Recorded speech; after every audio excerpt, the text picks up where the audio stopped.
Assalamualaikum warahmatullahi wabarakatuh. Selamat datang di channel saya.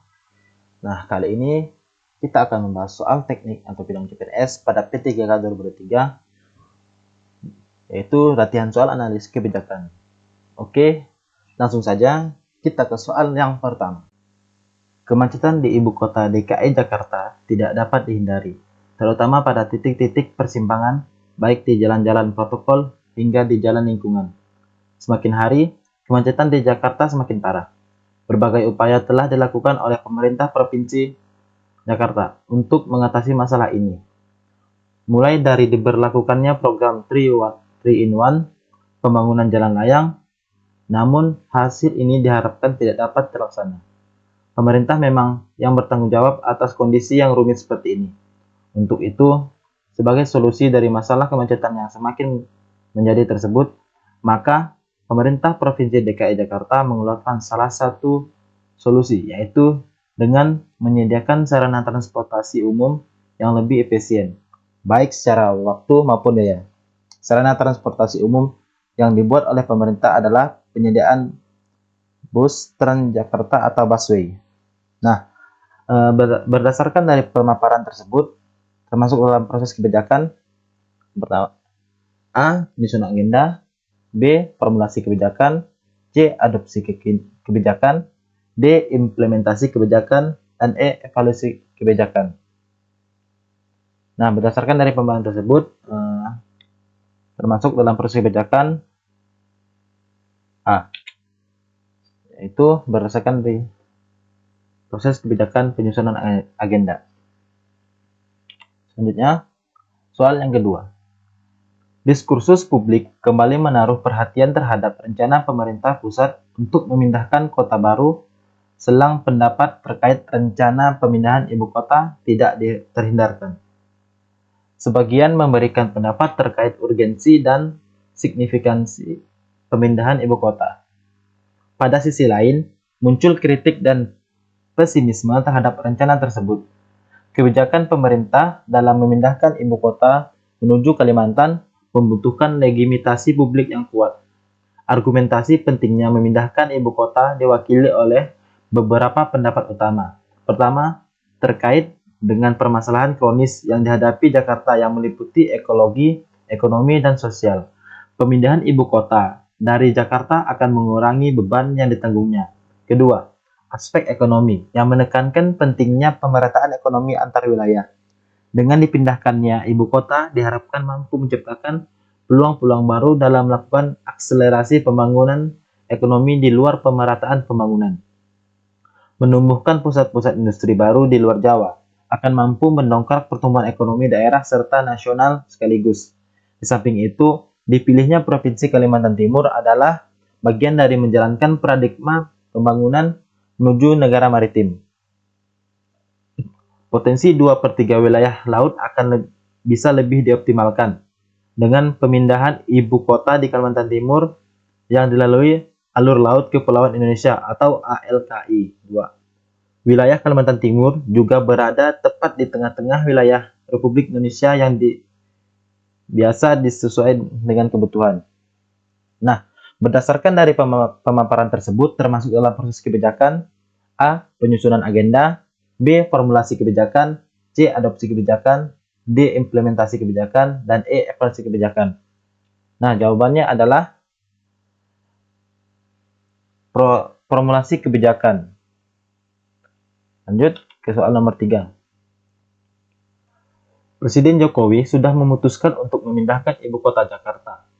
Rencana pemindahan ibu kota ini tertuang dalam Rencana Pembangunan Jangka Menengah Nasional 2020 sampai 2024. Pada 26 Agustus 2019, Presiden Joko Widodo mengumumkan bahwa ibu kota baru akan dibangun di wilayah administratif Kabupaten Penajam, Pasir Utara, dan Kabupaten Kutai Kartanegara, Kalimantan Timur. Menurut Presiden Joko Widodo, pemindahan ibu kota ke luar Jawa dapat mendorong pembangunan ekonomi dan pendidikan yang lebih merata, sesuai dengan visi yang beliau bawa, yaitu Indonesia sentris. Jakarta saat ini tidak hanya sebagai ibu kota, tapi juga sebagai pusat bisnis, keuangan, perdagangan, dan jasa. Beban sebanyak itu dirasa sudah terlalu berat dan Jakarta sudah tidak mampu lagi menanggung beban berat tersebut. Memindahkan pusat pemerintahan dapat membantu Jakarta menyelesaikan masalah-masalah yang selama ini tidak dapat terselesaikan, seperti kemacetan, polusi, banjir, dan kepadatan penduduk. Selain itu, beban Pulau Jawa yang hanya 6% luas Indonesia, tetapi dihuni oleh 54% total penduduk juga akan berkurang. Pulau Jawa juga berada di area cincin api bencana yang rentan terhadap gempa bumi, gunung meletus, dan tsunami. Ibu kota baru akan mencerminkan kebinekaan dan kekayaan alam Indonesia, serta pembangunan yang bersahabat dengan alam.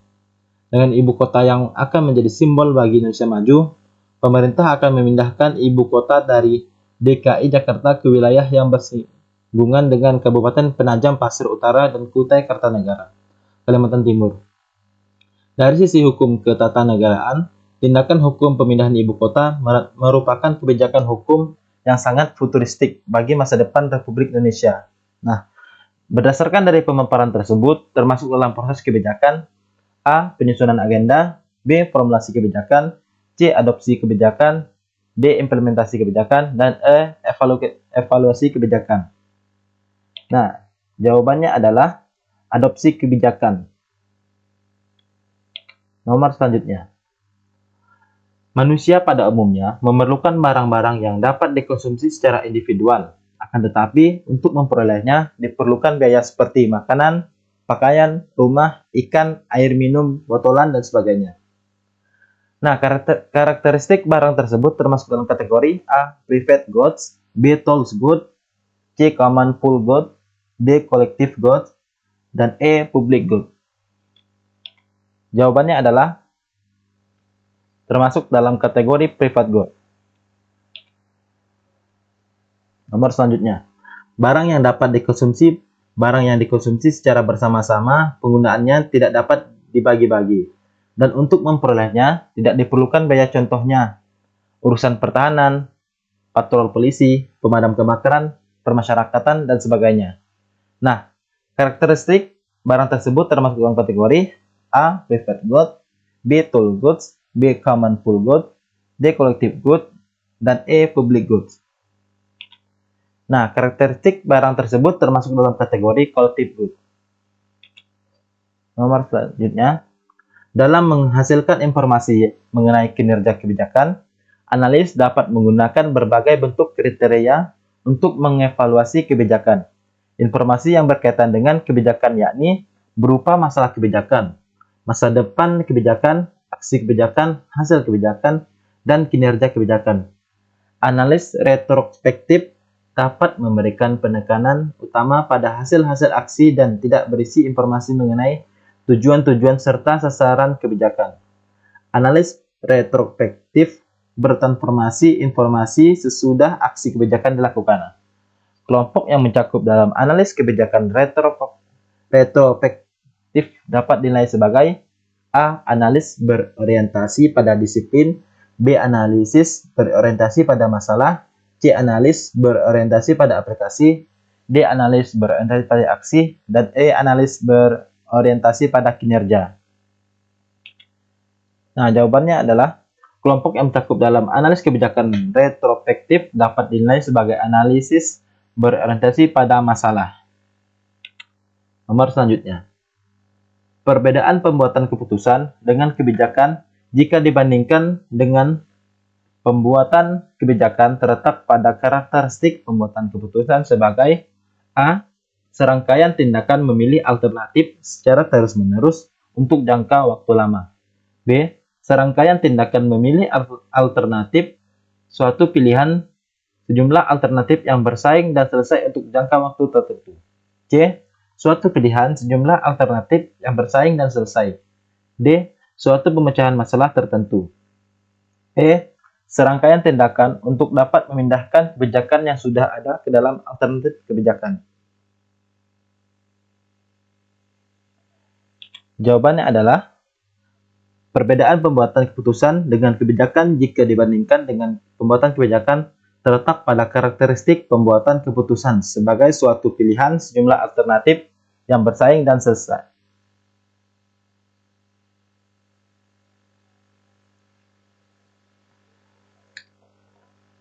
Nomor selanjutnya, Presiden menginstruksikan kepada Menteri Pekerjaan Umum dan pimpinan Lapindo untuk segera menyelesaikan masalah ganti rugi kepada masyarakat yang terkena dampak lumpur sekitar proyek Lapindo. Instruksi tersebut menggambarkan A. Kebijakan dengan penentuan kebijakan satu orang, B. Kebijakan dengan penentuan kebijakan banyak orang, C. Kebijakan dengan pembuat kebijaksanaan satu orang, D. Kebijakan dengan pembuat kebijaksanaan banyak orang, dan E. Kebijakan dengan pembuat kebijaksanaan dua orang. Jawabannya adalah instruksi tersebut menggambarkan kebijakan dengan penentuan kebijakan satu orang. Jawabannya adalah A. Nomor selanjutnya, perkembangan kasus harian COVID-19 terus mengalami peningkatan. Banyak warga yang terpapar dan menyebabkan pasien rawat jalan dan rawat inap di sejumlah pusat kesehatan mengalami peningkatan. Untuk menekan peningkatan laju kasus harian COVID-19, pemerintah melakukan beberapa kebijakan yang harus diterapkan oleh seluruh masyarakat Indonesia. Salah satunya yakni kebijakan pemberlakuan pembatasan kegiatan masyarakat atau PPKM. Dengan menerapkan kebijakan tersebut, tentunya adanya dampak positif dan negatif yang dirasakan oleh masyarakat. Nah, kebijakan yang dilakukan pemerintah tersebut dalam jenis kebijakan A. Kebijakan substantif, B. Kebijakan distributif, C. Kebijakan material, D. Kebijakan simbolik, E. Kebijakan prosedural. Nah, jawabannya adalah kebijakan yang dilakukan pemerintah termasuk dalam jenis kebijakan substantif. Yang jawabannya adalah A. Baik, kita ke nomor yang terakhir. Pada kebijakan fundamental, pemberantasan korupsi nasional perlu mempertimbangkan kebijakan sebelumnya, berupa kebijakan pemberantasan praktik korupsi, kolusi, dan nepotisme atau KKN di tubuh organisasi publik pemerintahan RI dan berorientasi pada cara dan tujuan untuk mencapai tujuan yang rasional. Maka, model yang sesuai untuk menganalisis kebijakan publik tersebut adalah model A. Inkremental, B. Institusional, C. Rasional komprehensif, D. Mixed scanning atau pemindaian campuran. Nah, jawaban untuk soal yang terakhir adalah model pemindaian campuran atau mixed scanning digunakan pada kebijakan pemberantasan korupsi nasional, di mana kebijakan tersebut menggunakan model inkremental melanjutkan kebijakan terdahulu, dan model rasional komprehensif berorientasi pada cara dan tujuan untuk mencapai tujuan yang rasional, menghilangkan praktik korupsi secara sistematis. Jadi jawabannya yang betul adalah D. Nah, sekian pembahasan dari saya. Jangan lupa subscribe, like, and share.